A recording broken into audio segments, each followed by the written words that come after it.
boatmen, captains coming down the Kissimmee River would use the lone cypress tree as a marker. This canal connects the Caloosahatchee River to Lake Okeechobee. A guy named Hamilton Diston built it in 1882. The plan was to drain the southern shores of Lake O so the swampy land could be used for farming. The thought was that prime farmland would attract people to move to the area. Engineers built locks and levees before the turn of the century to prevent flooding and to control the lake levels. But once the 1928 hurricane hit, that didn't matter.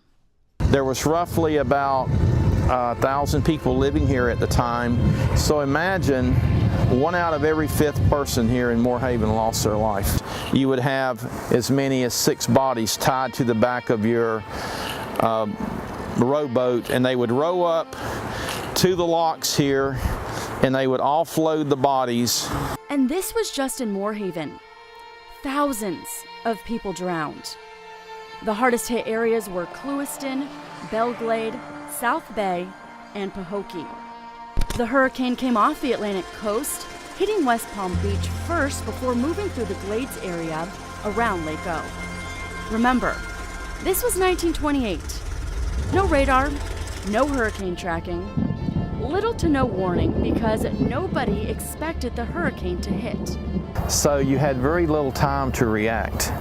And for that reason, so many people were caught off guard. The wind was really beginning to blow, and you could see the wave action over the little old muck dike, which protected the mainland at the time. Imagine water rising up 11 feet, and that would be twice my height. You can't imagine how the wind and water raged. The wind changed. At first it came from the northwest right off the lake and changed to the south, and water went down. There's over 100 people buried that died in this area, in the storm. This is just one of the many unmarked graves in the area. The bodies piled up. Many bodies were unrecognizable days after survivors found them in the water. They were burned as quickly as possible to prevent disease. There's a mass grave in Port Mayaca for those who died. There's also one at the Ortona Cemetery in Moorhaven. A statue commemorating the hurricane was built in Belglade in 1987.